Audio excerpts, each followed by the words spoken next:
Hi there, my name is Macy Jacob, and you're watching Off the Record with Macy and Elle. Today we're here in downtown Philly where we're chatting with singer-songwriter Daphne Ellen. Thank you so much for being here with us today. Thanks for having me. I'm super excited.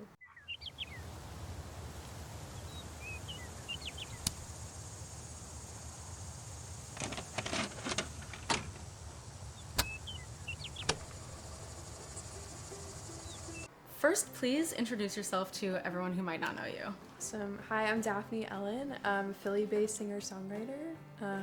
Super excited to meet you.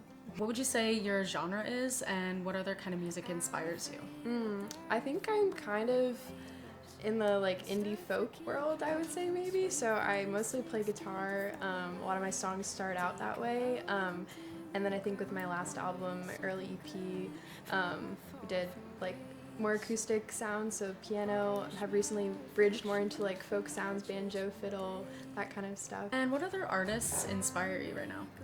I love, I think Joni Mitchell's the Bible to many people. I think it also applies to me. I love Carole King, Carly Simon, I think Tracy Chapman.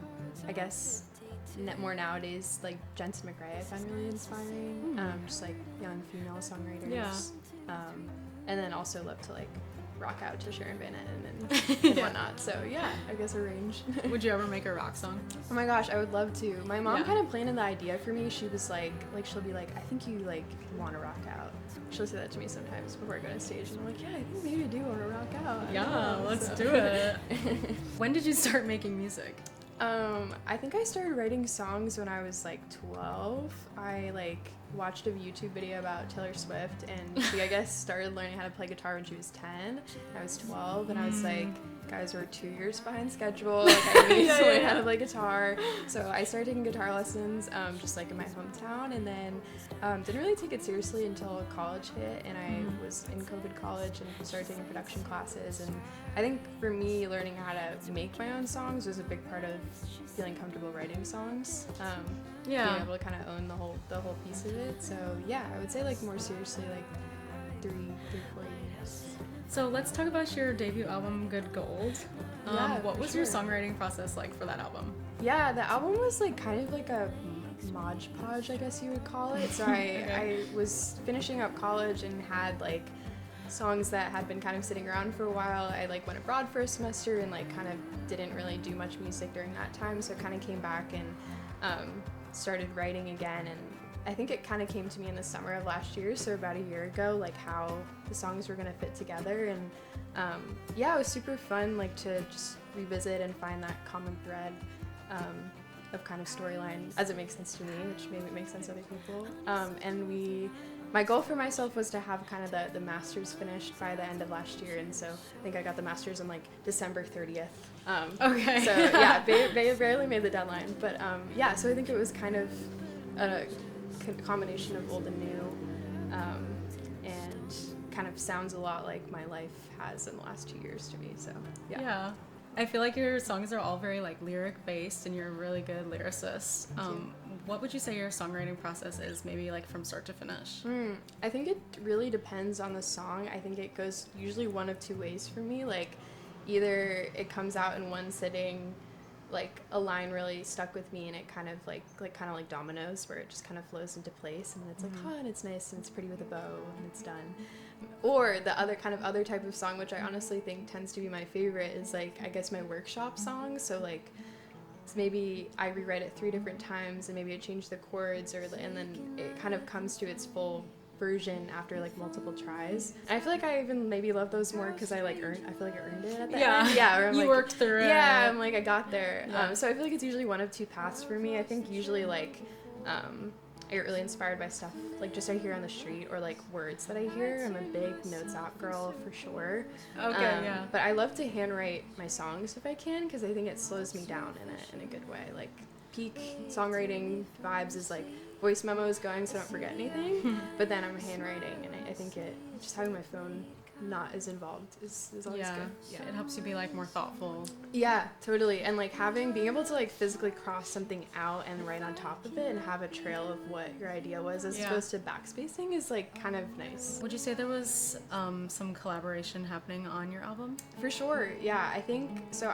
My first EP that I did like, with the exception of like 2 or 3 people, like completely on my own, and like honestly didn't show it to many people. And this album was like so different. I was playing songs for people as they were coming into fruition and like as we were making them. I did a lot of the like vocals by myself in my closet, which is kind of how I prefer to do things mostly.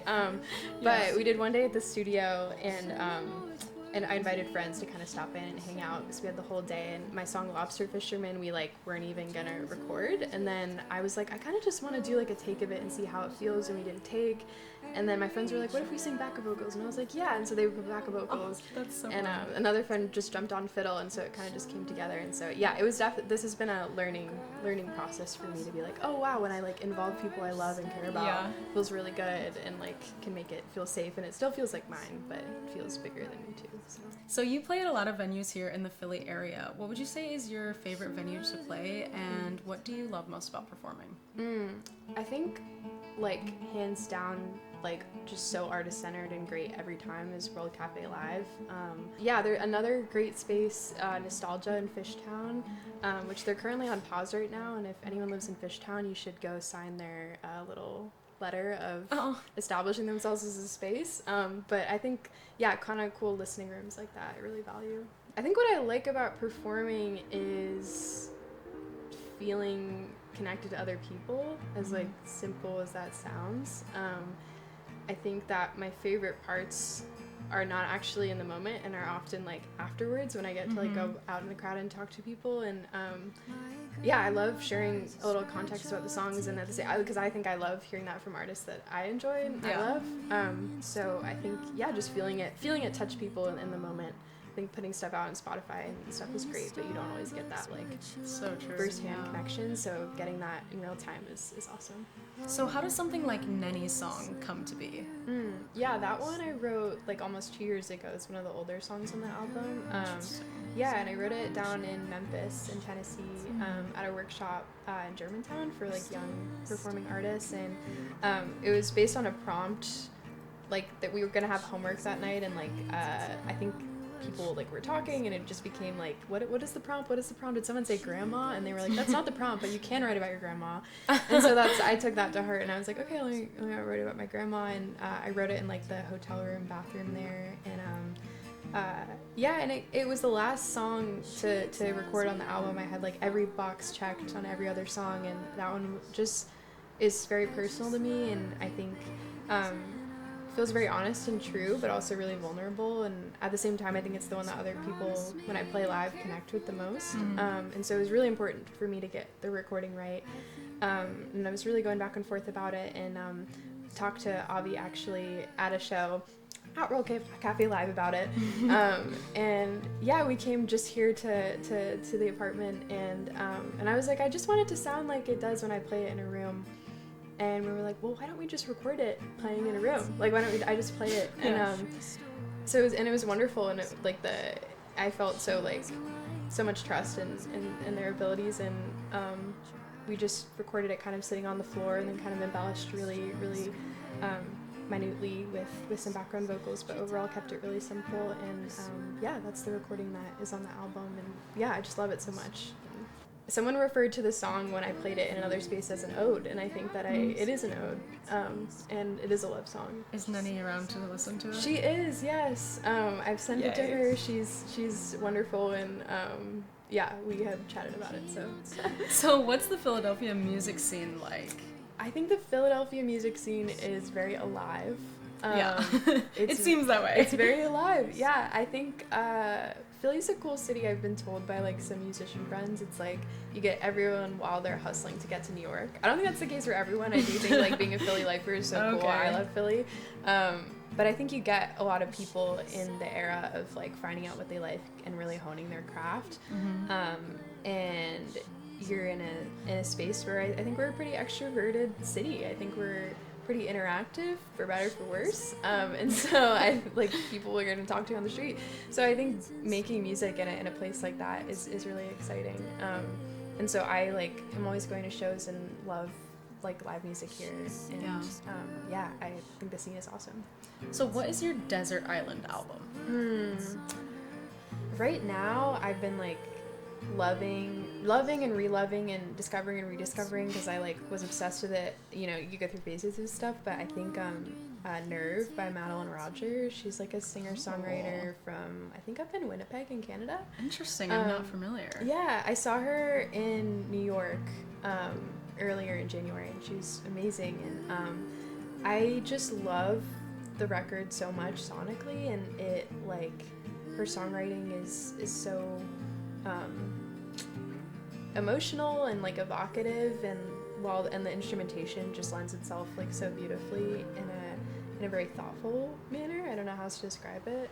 But yeah, I can't stop listening to it. It's one of those records I just put on like full, like one through. Then you just like fully lock into it. Totally. Yeah. If you could collab with one person, who would it be? Ooh. Like anyone, like it doesn't even have to be within the realm of possibility. Yeah, honestly, like Bon Iver, I think it's gotta be Bon Iver or like SZA. Yeah, I feel like those are dream collaborations. Dream writing session would be SZA. Yeah. So since making friends with musicians from other genres here in Philly, how do you think that will impact your music making process in future? I love that question. I think it will expand my like sonic repertoire a little bit. I think as someone who like, I mean, a lot of what songwriting and making my songs has looked like in the past for me is like me, my guitar, 57 mic, Pro Tools. Like those are the only like dream blunt rotation. Like those are the only girls in the room. But I think that bringing in people who hear like just technically like hear different chords, hear different patterns that could be brought in and kind of enrich things, and at the same time to be outside of the content of the song I think can be a strength sometimes. When I'm in the song, it's very much about the story, and I have a very like clear trajectory of what I want it to sound like, and I think sometimes bringing others in can kind of make that even more true, and just more contact points to get to the end product. And for our last question, off the record, why are you forgetting about your tea so much? Good question. I think I get excited about other stuff. I think it's kind of a beautiful thing. Like it usually happens where I make it, I'm like, oh, this is great, and let's cool down for a little bit, and then I get into Gilmore Girls, or I pick up my guitar and I come back to it 3 days later. So yeah. You ever come back to it and you're like, I could probably microwave that again? If it's the same day, yeah. For sure. I definitely though have had to exercise restraint and be like, okay, there's a limitation there. So where can the audience find you? I am on all the streamings and iTunes, Daphne Ellen, on Instagram, Daphne Ellen as well. And Bandcamp too. Gotta have that Bandcamp. Gotta have it. Make sure to follow Daphne Ellen on Instagram and stream her latest album, Good Gold, everywhere. And follow us at BRIGHTMOSS Productions on Instagram, and subscribe if you like this video. Thank you so much for watching. Bye!